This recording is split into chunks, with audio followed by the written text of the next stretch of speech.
Hello, and welcome to another episode of the William Branham Historical Research Podcast. I'm your host, John Collins, the author and founder of William Branham Historical Research at william-branham.org, and with me I have my co-host and friend, Adam Short. And together we're discussing the craziness that happens in the NAR, and today we're talking about the subject of grace, which is, it's something in the Branham cults that I grew up in. It was something that was almost forbidden subject because it was so legalistic, and they would use the word, but then they would throw in all the legalism that you had to do to earn this said grace. But there were some other caveats too, which are interesting, and I'll let you introduce the topic, Adam, but I've got a lot to say. I actually am on the edge of my seat, John. I'm very curious to hear how that worked itself out and what the practical experience was for you in the Branham cult. I'm very curious to hear how similar or different it was to kind of what I've experienced and a lot of us have experienced in the hyper-charismatic movement. Some people call it a hyper-grace movement too, and I actually had not heard that term until fairly recently. It's interesting. It's kind of like the NAR or NAR concept too. Like when you're in it, you don't hear about it, but once you're out of it, you kind of take a look and you're like, oh, that's what that was. Yeah. So there's a specific spin on grace that I want to talk about, really in the context of a few different movements and slash manifestations of this movement, one of which is Bethel, right? Another is IHOP KC, but a little less IHOP KC, more Bethel today that I want to hone in on, plus also quasi-Bethel, which is a specific prophetic figure who has recently come under fire for some of his prophetic practices. And just to watch this play out as to how leaders handled warning people or the lack thereof, right? And I think that this comes back to the concept of what I thought the best word to describe is unidirectional grace. So, yeah, should be fun to see how this all plays out in our combo today. Yeah, it will. I have a different perspective than a lot of people who I'm working with who have escaped the Branham side of things because it really wasn't that hard for me. I actually lived quite a boring life. I had no desires to do all the things that everybody gets railed for from sermon to sermon. And I'm not female, so I would say a vast majority of the rules were for the women to try to keep, quote unquote, keep the women in line, which I feel really stupid saying now in this day and age. But that's, we were stuck in a cult that was literally stuck in time from the 50s and 60s. But that was one of the things that we did. We kept the women in line.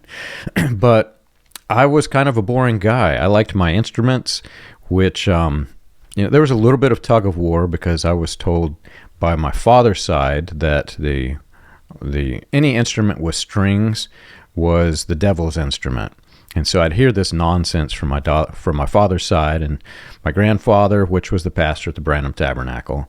Then on my mother's side, I'd go to their church and they're all playing guitars and whatever. And one day I just stopped and thought about it. I go to my grandfather's church and they would do things like they would call me aside and they would say, William Branham said the guitar was evil, John. And I'm taking all this in, and I said, why? And they said, because stringed instruments are of the devil. Now, I'm kind of a smart man, and I looked at them, and I never said it, but I was like, Grandpa, do you know that the piano that's in your church right now is a stringed instrument? So anyway, all that said, I lived kind of a boring life. I never wanted to do any of the things that were targets for the legalistic doctrines that was there. And so I really didn't have any trouble with it at all. And my family was kind of in the upper tier, so the rules that were for the vast majority of the cult weren't the same rules for me. So anyway, there's multi-levels of grace and legalism, and you're coming into terms with the hyper-grace, which I'm now understanding and kind of trying to digest that. But picture the extreme far opposite of that is what I grew up in. So, and I want to hear more about that. That's fascinating to me. Like it's like you have oil and water trying to mix, right? Where grace and legalism or grace and law like actually can't mix. They're antithetical to each other. So I'm really curious like how that happened. But to your point, like the string instruments, that's interesting. I didn't even know the piano was a string instrument. So you learned me something. It's basically a big harp that's laying down, and the keys just strike the harp inside. But yeah, it's a stringed instrument. So to put it in proper perspective, what it is that was in Branhamism, which in effect was in most of latter rain, because we were stuck in the 50s and 60s. My favorite passage from the Bible through all of these years growing up was Ephesians 2, 8 through 9. You're saved by grace through faith in Jesus Christ, not of works. So I studied my Bible. I knew this passage. It was my favorite passage. I can't tell you how many years, that was the signature in my email. I had that exact statement from the Bible in my email. But I had no idea what it meant. So we were taught, what's the best way to describe this? Because it's brainwashing at its essence. But Candid Camera has this show. I was mentioning this with Steve Montgomery yesterday when we were recording. Candid Camera used to have this skit where this guy did what's called double speak. And when he started talking, you were more confused when he finished talking than you were before he started, because it's just the words really don't go together. Well, what these ministers did, by and large, every one of them, they would preach grace. And they would say things like, it's not of works you do, but grace you're saved through faith in Jesus Christ. And they would read this, they would quote this exact passage, and they would say, but to get that grace, you have to do this, this, this, this, and this, and this, and this, and this. And they kept piling it on. These things just got, over time, as the years went on, the stack of weights on your shoulders from the legalism was so heavy, because they were just stacking new things that you could do, new things you couldn't do, and it was ridiculous. But they was talking in circles. You're saved by grace, not by your works. But oh, by the way, you have to do these works to inherit this grace. And then all the while, they're over there behind the scenes doing, being involved in immorality and crimes and stuff like this, and they're preaching all this stuff, and it's like, do as I say. What is that? How does that go? I always get that saying mixed up. Do as I say, do as I say, and not as I do. Yeah. Well, and that's just it. Yeah. So Branham, one of the weights that everybody else had, and I did sometimes, not all the time, was television. Branham preached so heavily against television. You cannot watch TV, and it's the devil's box. And that spread through all throughout latter rain. It's, that's not unique to Branhamism by no means. But my family was with the Branham family. They were in his home. They saw his television. They saw the televisions in the rooms of their children, which was very uncommon back during the 50s and 60s, right? This wasn't a thing. And so I grew up, a lot of times we would have a television. Then we'd move to a state where the preacher was just harping on the television all the time, and we'd blow it up with shotgun or whatever we did. We'd make it unusable so no demons got out of that box. And then we'd move to another state and we'd get another one. So my head, that's why my head is kind of like it is. I'm like a ping pong ball inside.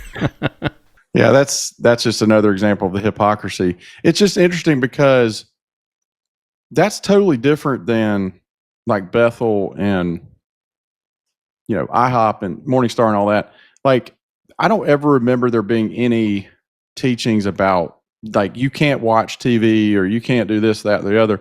Actually, it feels very graceful at Bethel. I was just say at Bethel, it feels like there's a lot of freedom there. It feels like you're being empowered to make your decisions and be led by the Holy Spirit, right?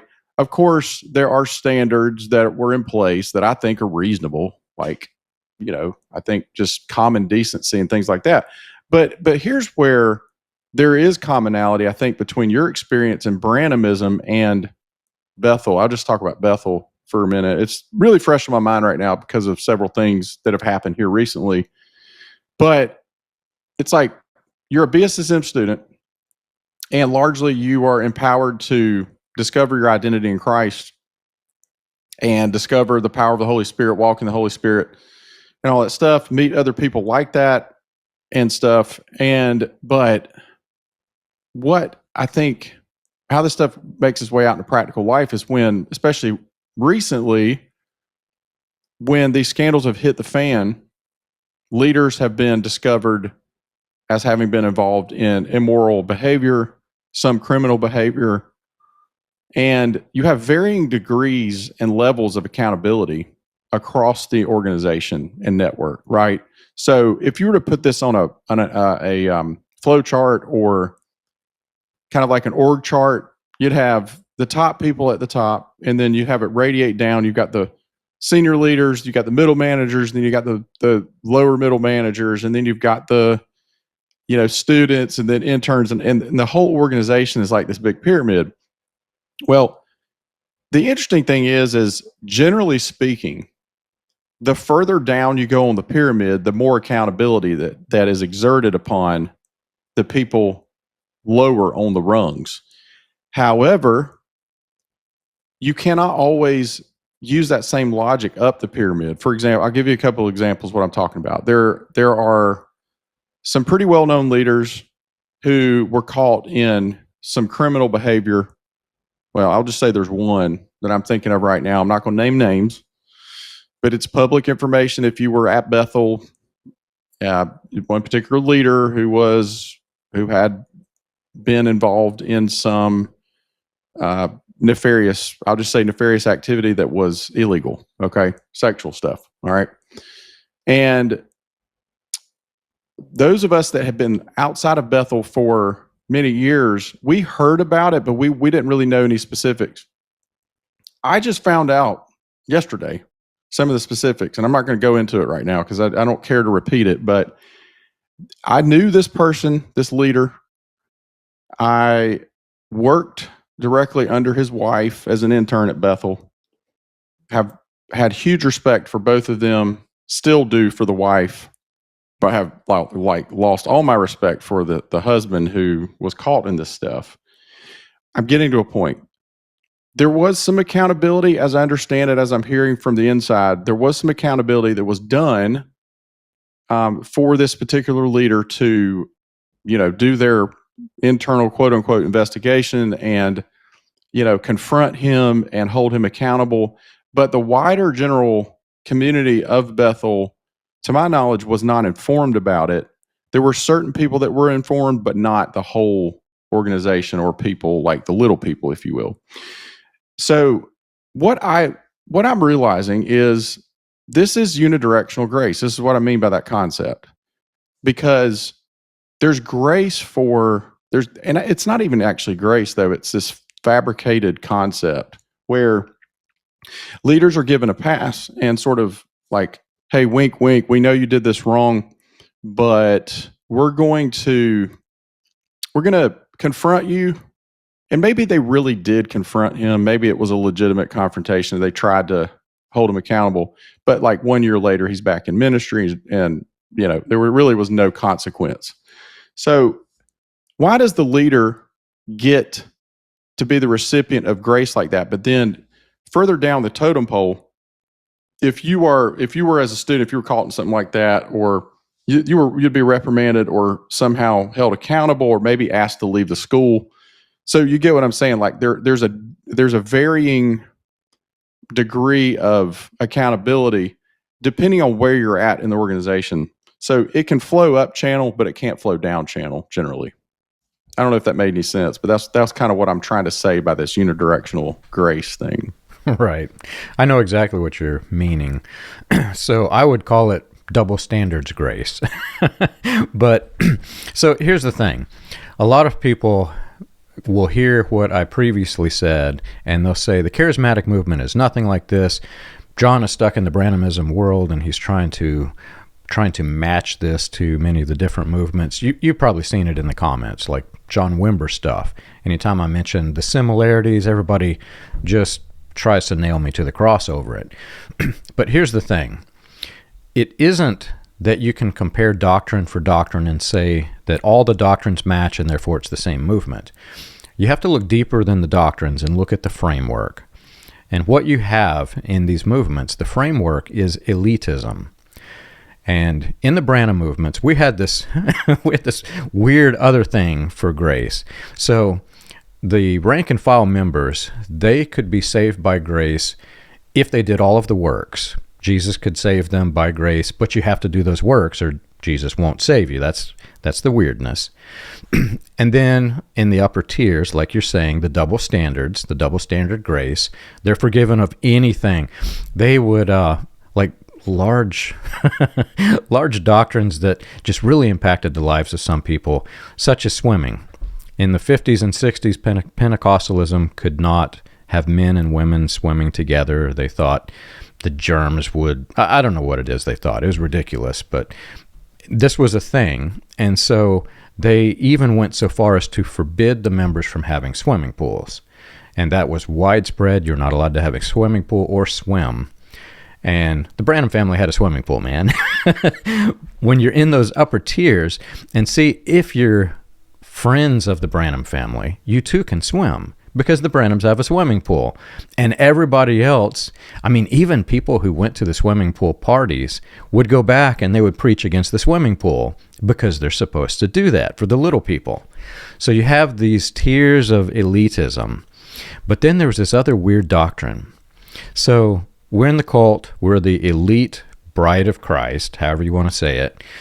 And my neighbors who are Muslim, if they are kind to me because I'm this elite, well, they too can be saved as long as you be kind to the bride. This was a real doctrine, be kind to the bride. And specifically because of the upper tiers.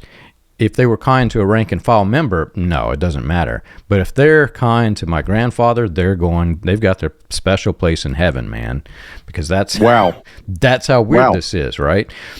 And apply this to the NAR, this hyper grace thing. So what happened is Pentecostalism had a different focus. You've read the Bible passages about living the letter of the law versus understanding what it means to be saved by grace through faith in Jesus Christ. They created this weird doctrine in Pentecostalism that if you could speak in tongues, you had the evidence of the Holy Spirit. This was your works that you had to do in order to climb up the ladder of salvation, whatever it was. Whenever the Pentecostal movement began to split over the latter rain introduced this idea that, no, that's wrong. Our works is to save people through this divine healing thing. It's part of the atonement. It was called the dual atonement. You had salvation and healing. So you had to accept your healing, and then you could be saved. It was weird as weird can be. Charismatic movement comes along after William Branham dies, and they realize that it's very highly unpopular to have all of these weird rules. Not only that, it's not financially profitable if we sever ties between any group who doesn't have our various letters of the law that we're following. So let's open the door to everything and to have this hyper grace thing come in.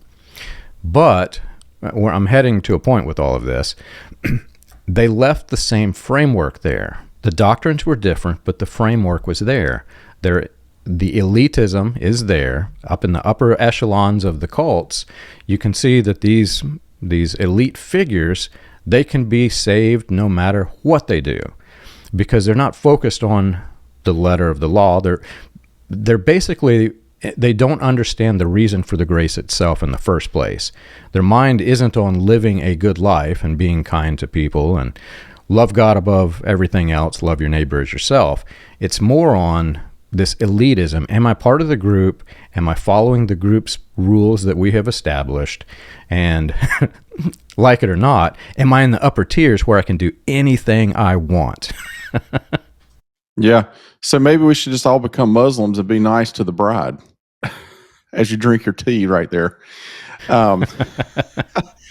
That's interesting because there's so much of that. Like, I wasn't like high up in the deal like you were, but I was far enough in to where I observed some of the hypocrisy, like, and I don't, to be fair, I feel like a lot of the leaders at Bethel um, were reasonable and lived, I think, what they preached, but there were definitely a number of them that did not, now that we're, finding out now.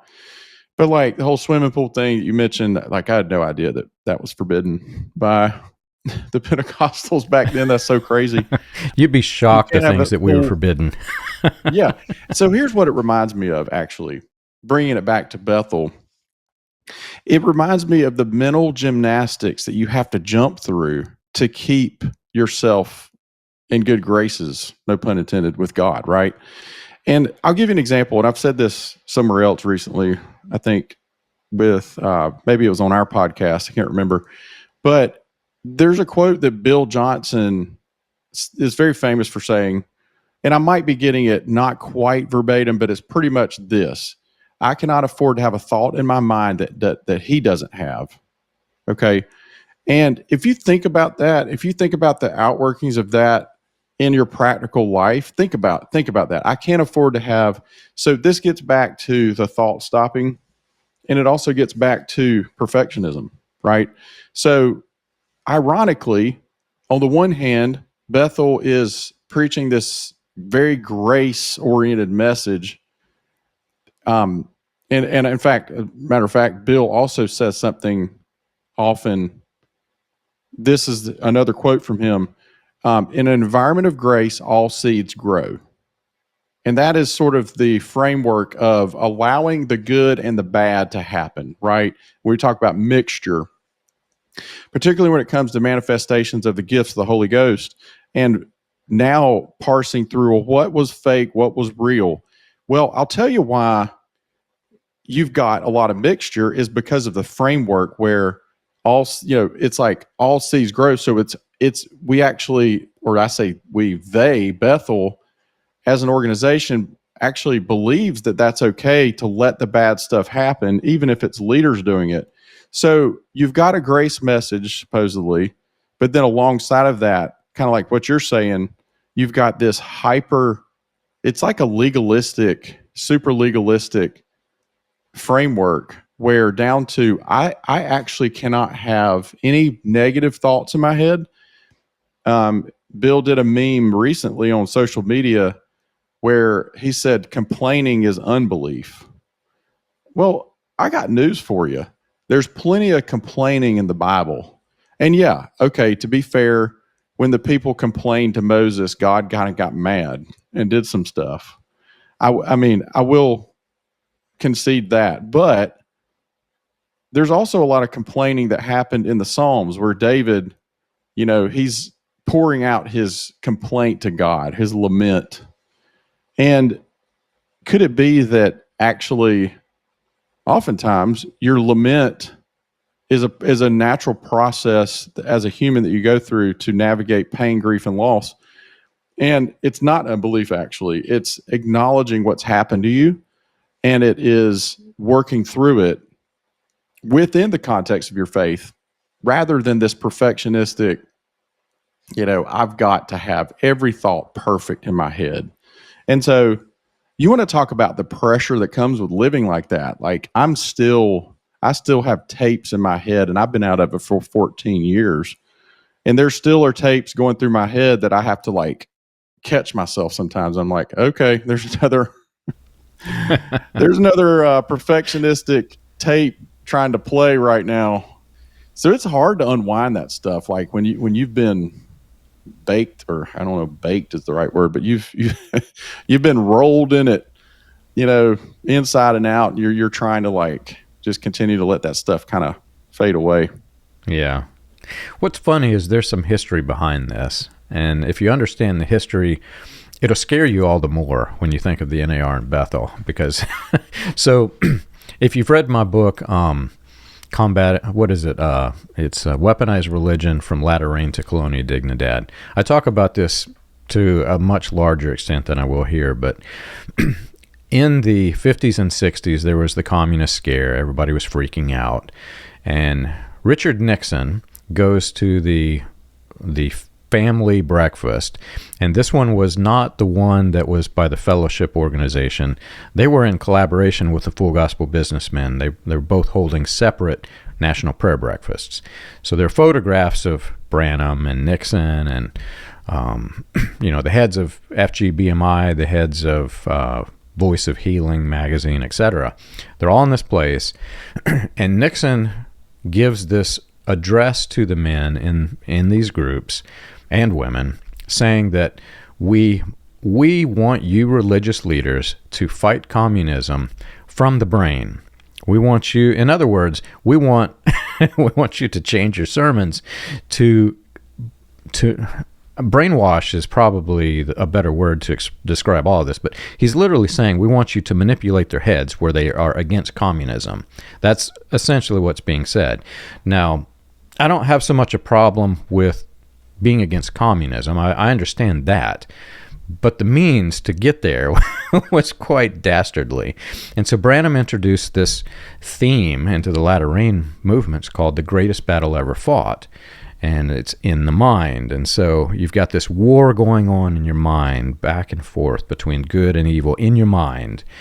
Well, that was a direct quote from Richard Nixon. Nixon said the greatest battle ever fought is in your minds, and so we must fight this communism.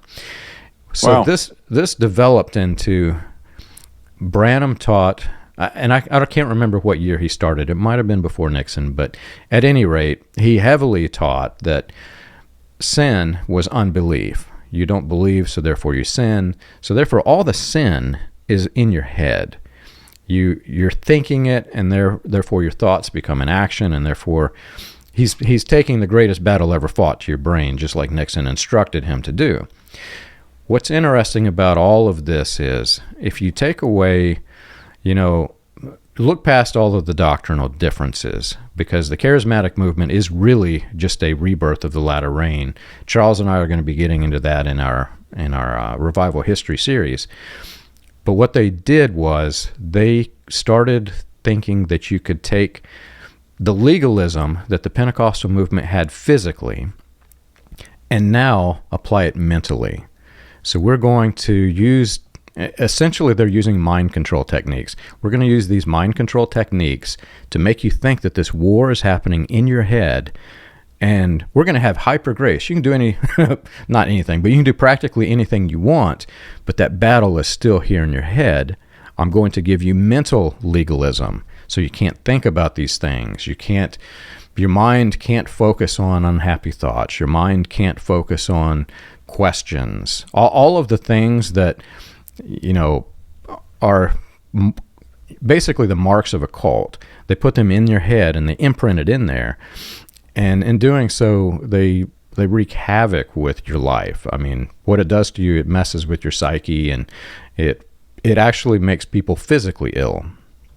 Oh, yeah, absolutely. And you talk about all the mental unhealth for people that have been in all this mess. Like, dude, it's a real thing. Like, I've suffered through it, like I've shared previously. And it's interesting too, because I've heard that line. I remember hearing that line years ago at Morningstar. Like, how did you put it? The greatest battle is the battle of the mind. Yeah. Like, that was a very common theme. And incidentally, that segues into the way they've eisegeted that into, was it the book of Ephesians, I think? Yeah, the book of Ephesians, where it talks about spiritual warfare and taking thoughts captive. I might be getting the reference wrong, but taking every thought captive to the obedience of Christ, right? And sort of emphasizing that in the Bible with this overlay of, like you're saying, mind control. But it's real, like it does get so deep into your mind, your brain, your mental health. And like I said, I mean, I am still unwinding and unraveling a lot of that that's still in my own head of mind control. And you feel it come up when you speak out about the leaders getting caught doing bad stuff. Like the mind control sort of back in the back of the mind that says, hey, you're not supposed to be talking about this, you're not supposed to be criticizing your leaders. They're going to come after you, and you're not honoring them, which, of course, we know what honor culture actually is. It's silent culture. Right. And it seeks to squash any dissidence or difference of thought. Even though, like at Bethel, which is, another ironic thing, another cognitively dissonant thing, which is, ironically, Bethel was a place where they would bring in speakers from different spectrums that actually disagreed with Bill and Chris. Like they would, and I remember them talking about that. Like, they're like, we want to bring in people that have differing perspectives that we don't all agree on. We're not gathering around agreement here. And while I appreciate that, in practice, I think you still, in that system, you still knew what you were to believe and what you were not to believe. You also knew what you were to do and what not to do. And then, the biggest thing you don't do is you don't dishonor the leaders. Even though it's not pitched that way, it's not like said that way, but you're led to a conclusion, like sort of second nature, that you don't do this stuff. Like you just don't criticize your leaders, and all the social capital goes up the ladder, up the pyramid. So all of this stuff is tied together, like the mind control, the grace, what we call grace, but it's actually not real grace. It's not the grace that we read about in the Bible. It's something different. And I don't know where to go from here, but the mind is a big target for the little people that are in these movements, and they are the ones that suffer and sort of are left at the back at the end of the day. Have you ever wondered how the Pentecostal movement started, or how the progression of modern Pentecostalism transitioned through the latter rain, charismatic, and other fringe movements into the New Apostolic Reformation? You can learn this and more on William Branham Historical Research's website, william-branham.org. On the books page of the website, you can find the compiled research of John Collins, Charles Paisley, Stephen Montgomery, John McKinnon, and others, with links to the paper, audio, and digital versions of each book. You can also find resources and documentation on various people and topics related to those movements. If you want to contribute to the cause, you can support the podcast by clicking the Contribute button at the top. And as always, be sure to like and subscribe to the audio or video version that you're listening to or watching. On behalf of William Branham Historical Research, we want to thank you for your support. You mentioned the spiritual warfare, and that's actually the perfect example of what I was talking about earlier, because I know people will take this wrong because the Bible does talk about spiritual warfare, but what they've done is they've twisted it. They use that framework, the greatest battle ever fought is in your mind, and then they thought, well, what if we can make this battle illustrated? And so you've seen, I don't know how much you've studied of the history of spiritual warfare in the NAR, but you've got these bozos who take a group of people up to Mount Everest because they're going to pray to the Queen of Heaven in the sky, whatever this nonsense, that. Right? Yeah. Well, that's the greatest battle ever fought in your mind, because they're not fighting any physically visible thing. It's in their heads. So if they can take a fictional entity and put it in people's heads and say, this is your war, this is your spiritual war, now you're fighting this battle, and they've basically expanded the greatest battle in the mind because they can create the battlefield. And that's what they're doing. And that's one of the reasons why Charles and we're going to get into Derek Prince, but once you understand where this quote-unquote deliverance ministry comes and how that is so far different than deliverance from the Bible, and you understand that this is a fictional thing that they're doing to your heads, you begin to realize that this is a planned strategy. These guys know what they're doing. They understand the power and the financial benefits of creating this image in your head that you go home and you dwell on it. That's all you can think about.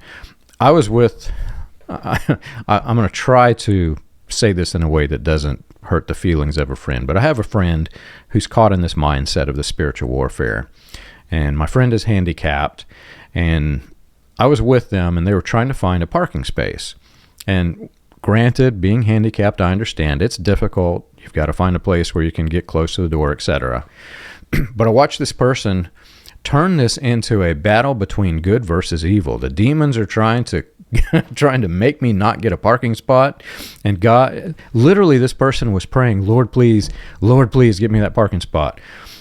And this person just darted into the parking place, cut off another person who was getting ready to pull into that parking place, and then got down and thanked God for winning the spiritual war. Now, I'm sitting here watching the whole thing unfold, and I'm kind of embarrassed because I saw the eyes of the person who almost got the parking space, who should have, by all rights, got the parking space.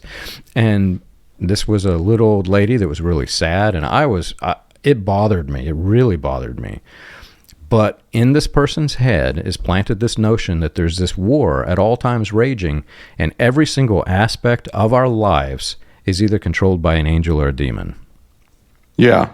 Oh yeah, absolutely. No, I completely understand where you're coming from there. And it is. It's like, I mean, Derek Prince is a heavy hitter too, like especially the more of the older school charismatic. Although I remember in my early days when I was at Morningstar, like there's a lot of talk about Derek Prince, and in that book, I remember reading that book, And They Shall Expel Demons, I believe it is, by Derek Prince. It's something to that effect as the title. I was a young believer, very young. I was a teenager actually when I read that book, and good Lord, when I read that book, John, I would go to bed at night completely full of just fear. I mean, like so scared of the dark, scared that at any given point there's going to be a demon that jumps out, behind the shelf or whatever. So, like to your point, that was a real experience I had, just being made aware of whatever that was. I mean, I'm not saying there aren't demons. I've seen them in Africa and here, but they're quite prolific in Africa, I will say.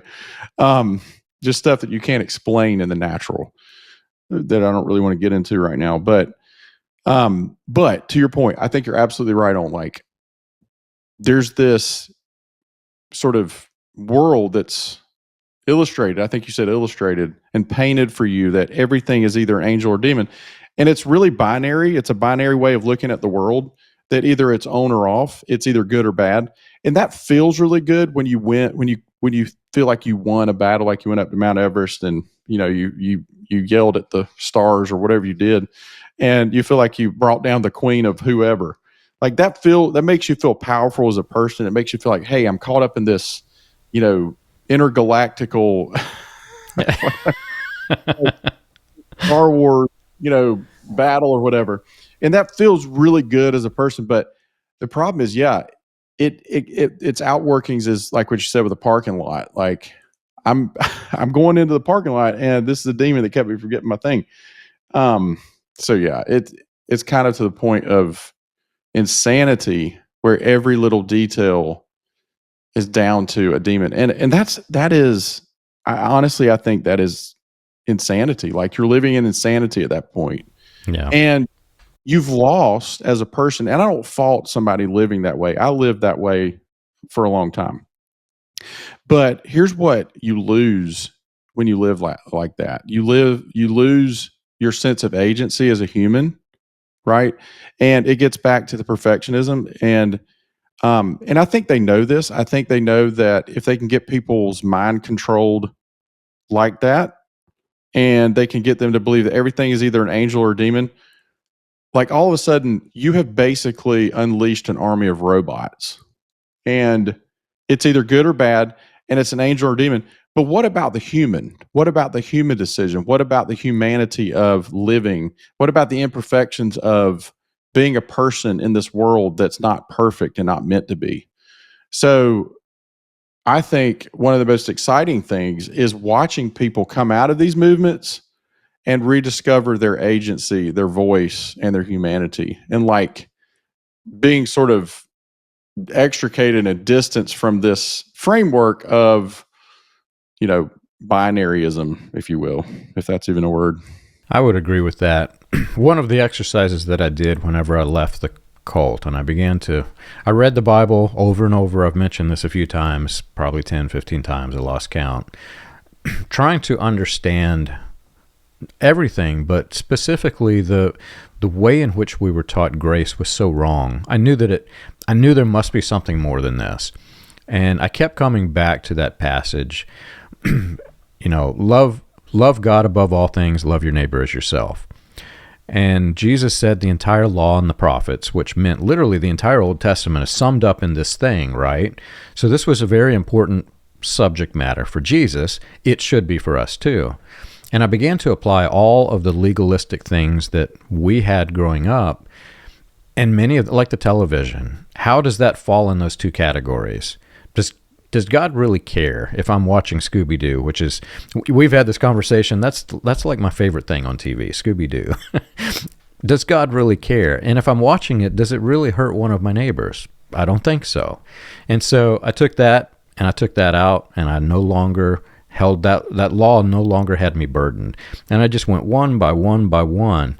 And when you strip that away, you suddenly realize, wait a minute, there's a whole lot of things that are in our life that can't fall through that category. And then whenever I began to evaluate everything that was birthed from this latter rain movement, and we're talking everything from the neo-Pentecostals to the cults to the charismatics to the hyper-charismatics to the NAR, all of these things. And when you look at it like that, and you think of that as the architecture, you suddenly can see, it's like the Matrix when you take that pill, man. Suddenly you can see how all of this fits together. It just all fits like a glove, because they have lost focus of what that passage meant. Fully lost focus, and one of them may be focused on signs and wonders and doing the stuff or whatever it is. Another one may be focused on works righteous legalism, but it's all the same thing. They're all fitting that mold where they've totally forgot the words of Jesus. Yeah, absolutely, man. We've so overcomplicated it and corrupted it, and it's all summed up in love. And church leaders have a lot in common with politicians. It's like over here in the Carolinas, we got hit by a real bad hurricane back in September. And, it was probably the worst disaster ever to hit the Carolinas, and just complete devastation. And, I'll tell you what's been amazing is to watch people who on Twitter who didn't even believe in God, right? They have zero claim to believe that God even exists. And organizations like Samaritan's Purse have been everywhere. They've been feeding people. They've been building houses for people, repairing people's houses.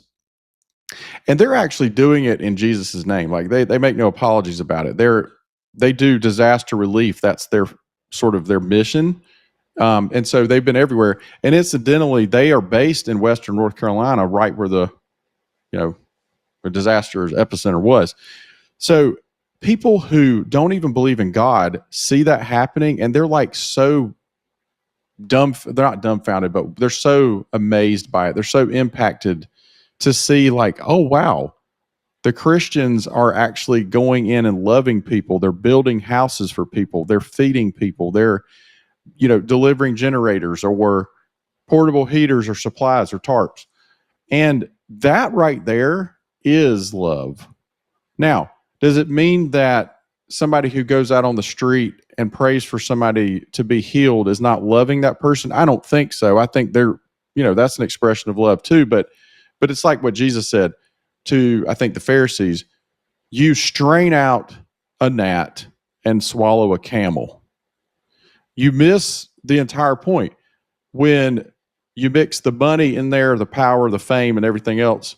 And now you've got this superpower Christianity that's largely focused on signs and wonders. The question isn't, are signs and wonders legitimate? The question is, should that be the primary focus of the gospel? And I think, to your point, John, I think that's what you're saying is, it really is actually pretty simple. People can tell if you love them.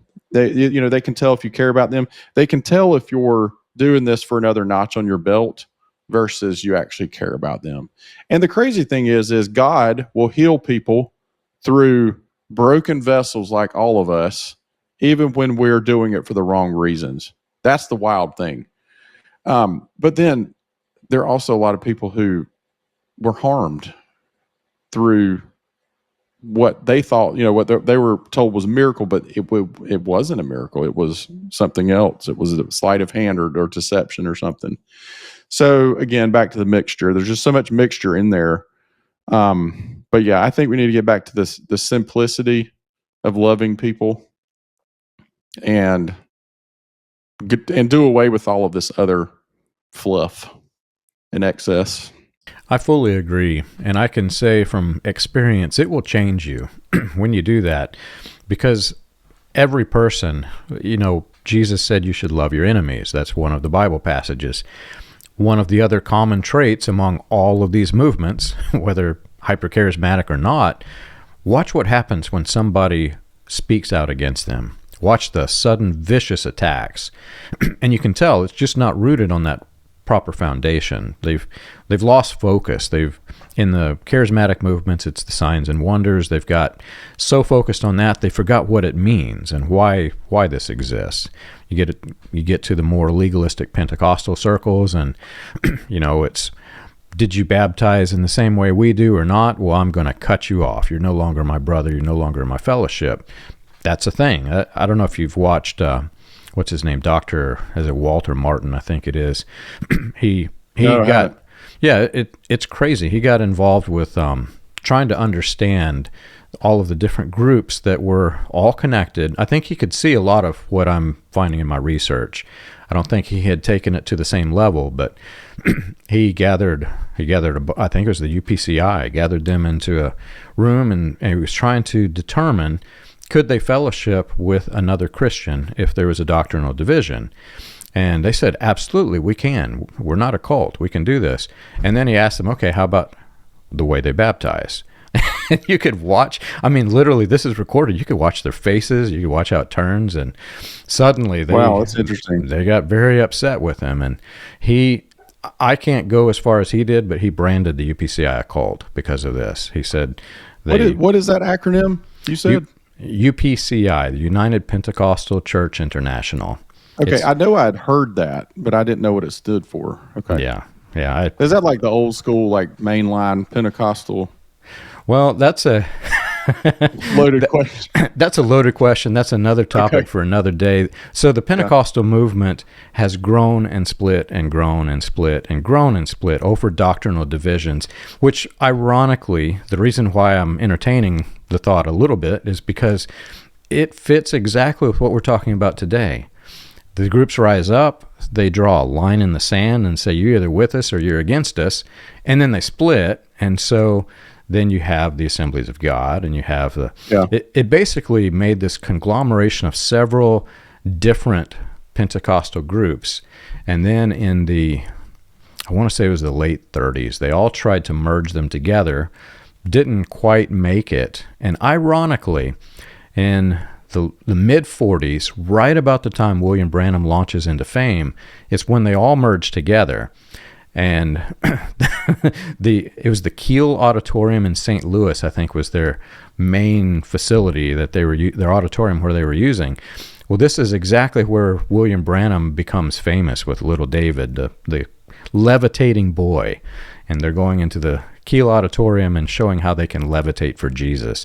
So all of this started with this weird mess that it wasn't focused in the right place. They'd totally forgotten what Jesus said, and doctrinal lines in the sand. And a lot of people miss it because if you try to examine the connections between these groups doctrinally, you'll get so confused because they'll draw a line in the sand and say they're no longer our brothers.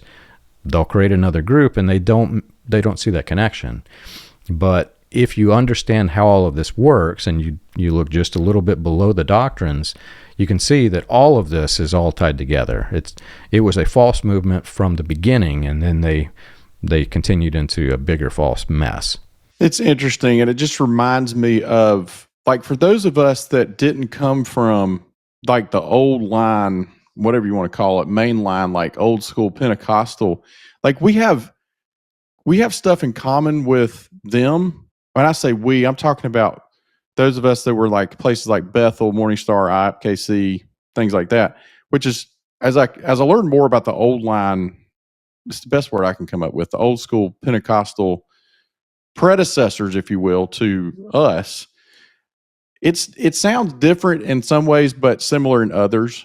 But like to be thrown in, like you wake up one day and you meet the Lord and you're thrown into a movement that had so much history that preceded it, and you have more in common with it than you ever realized. That, I think that's the learning for me. Like I didn't know anything about what you just said as far as like St. Louis and what was it, UPCI, or I thought you were talking about a UPC code that you scan when you go in the store. Yeah. Well, and that's the irony, right? All of these groups came from this foundation, and people just don't have any clue where it came from because we don't know. They don't teach that stuff. Yeah, they've whitewashed it. They don't want. They're not proud of their own histories. Well, see, and here's another thing, and I'm starting to bring up Paul Cain in this private Bethel group, and I don't know if people are aware. I don't think people are as aware of Paul Cain at Bethel as they were of like William Branham. Like we learned a lot about. We had to read all those blue books, those William Branham books at Bethel. But see, they didn't talk about Paul Cain at Bethel, to my recollection. I knew about Paul Cain though, because I was at Morning Star years ago, and then I was at IPKC later. So Paul Cain was like, he basically walked on water if you went to Morning Star or IPKC, because he was one of those Kansas City prophets. But like, I had no earthly idea, John, that until I came across your stuff, that all this stuff was like connected. There's a whole history there. And, Paul Cain was Branham's protege, blah, blah, blah, the rest of it. So anyway, I don't know if that made any sense at all, but I'm just like trying to make sense of how so many thousands and thousands, hundreds of thousands of people, especially from the younger generations, even younger than me, we actually don't know that we came from this stuff, this dark history. We were told the version of the story that William Branham was a legitimate prophet of God who had an incredible, never seen before anointing, the operating in a spirit of or gift of healing. Like that's what we were told. We were told he didn't end well. That's how, they told us we had to read the first 6 books, but the other 6 were bad because he didn't end well. I think it's the first 6, right? And then the latter 6 are the ones where he started claiming to be Elijah and all that stuff. Right. I don't remember the details. Well, that's the funny part of all of this. So you've brought me to my final point for this podcast, interestingly, and we didn't compare notes. You just magically got me there. No, we didn't. But the other commonality between all of this mess is that where Christianity is focused on Jesus and the message of grace and love God, love your neighbor as yourself as the foundation, well, all of these movements have a foundation of humans. And as far back as you want to go, and any of the histories that I've written about, you can see it in the histories, they look towards human figures. And, back in the day, they weren't called, quote unquote, God's generals, but they had other names for them. And they would say, our heritage comes from this human. And then a new group spins off.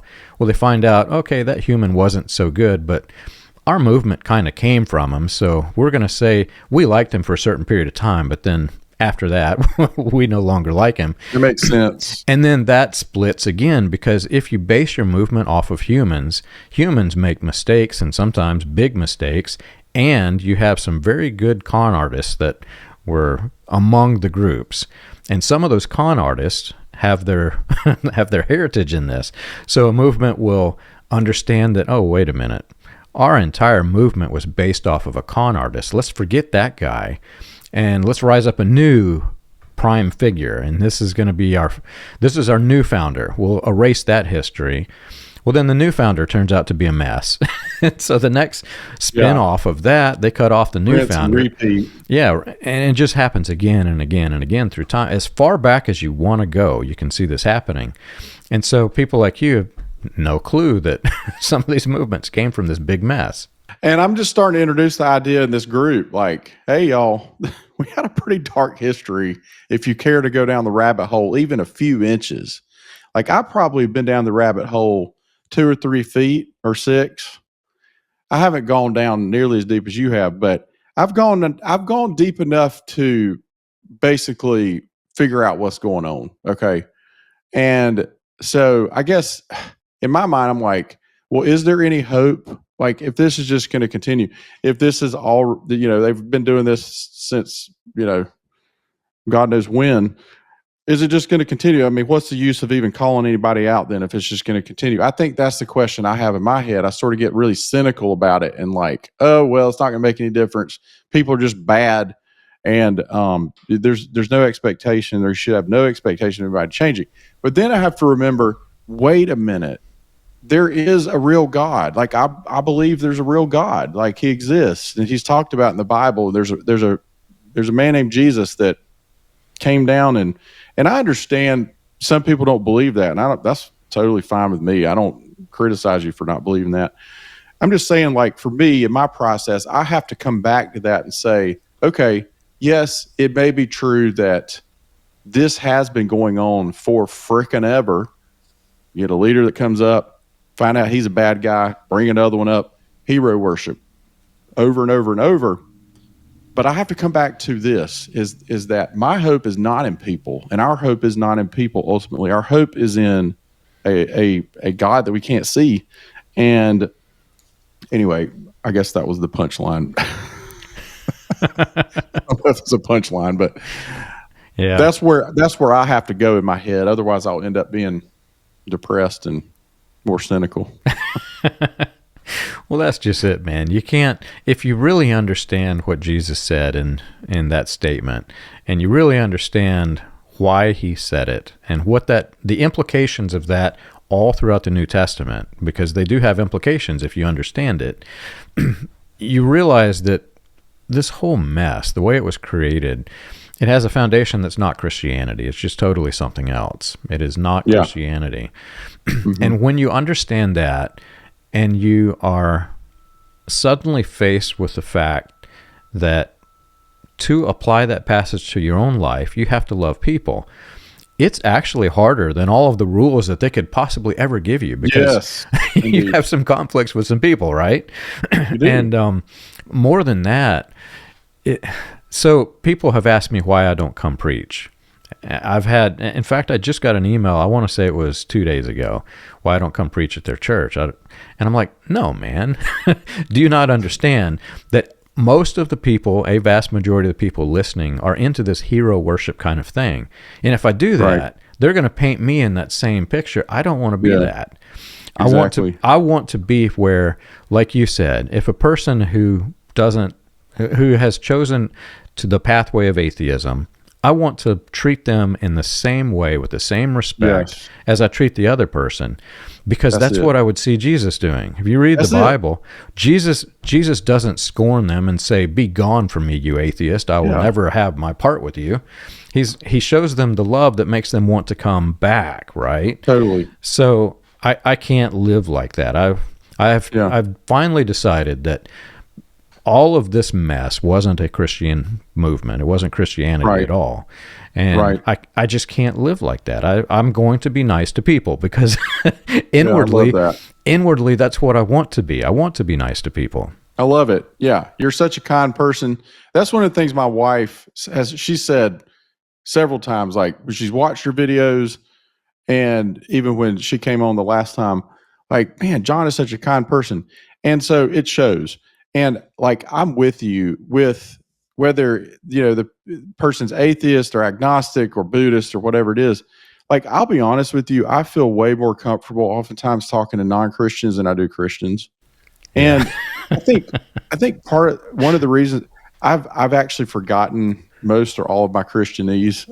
And anyway, which I'm perfectly fine with, but I find it very comforting and sort of, I don't know what the word is, I find a lot of relief in talking to people who don't believe in God, because they're very real people, largely. Like, people just say what they think.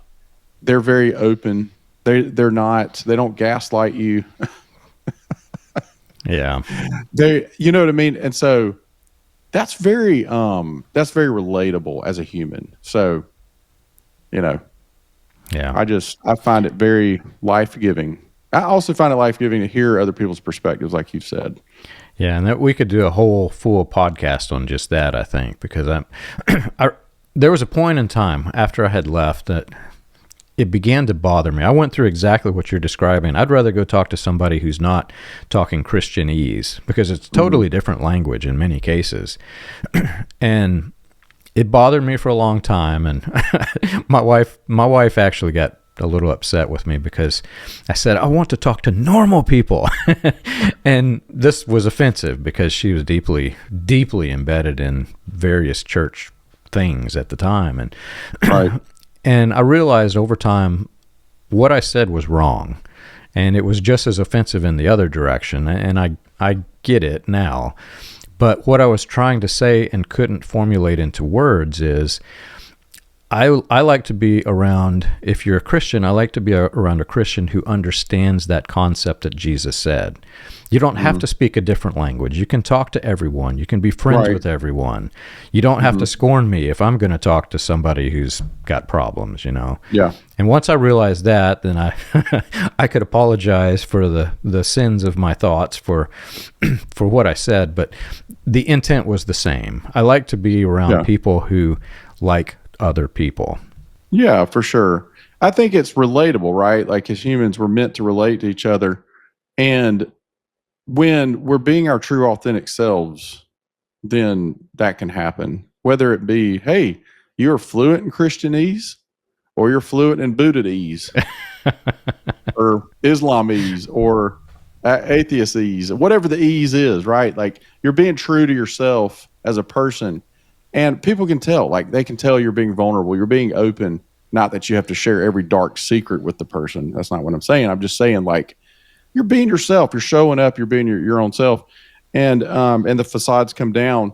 And you can honestly talk about the stuff that you've been through in your life. So, yeah. It's a good philosophy to live by, which, again, we could do another podcast on that if you want. But so my Muslim friends, I treat them with the same respect and kindness that I would anybody. They're my neighbors.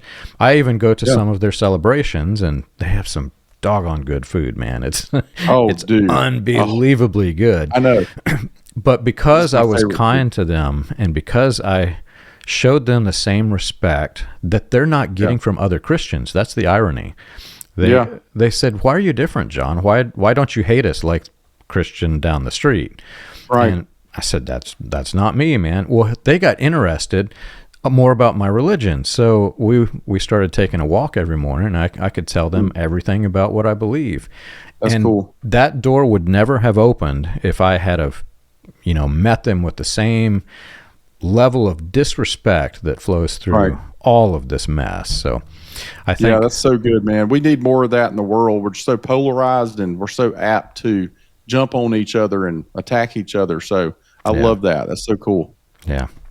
Well, this has been great fun. I think we could talk about this for the next 2 hours, but I decided we'll wrap it up, and we'll spin off the next podcast where we can talk about other deep thoughts. Sounds good. Awesome. Well, if you've enjoyed our show and you want more information, you can check us out on the web. You can find us at william-branham.org. For more about the dark side of the New Apostolic Reformation. Awesome. Well, if you've enjoyed our show and you want more information, you can check us out on the web. You can find us at william-branham.org. For more about the dark side of the New Apostolic Reformation, read Weaponized Religion, From Christian Identity to the NAR. Available on Amazon, Kindle, and Audible.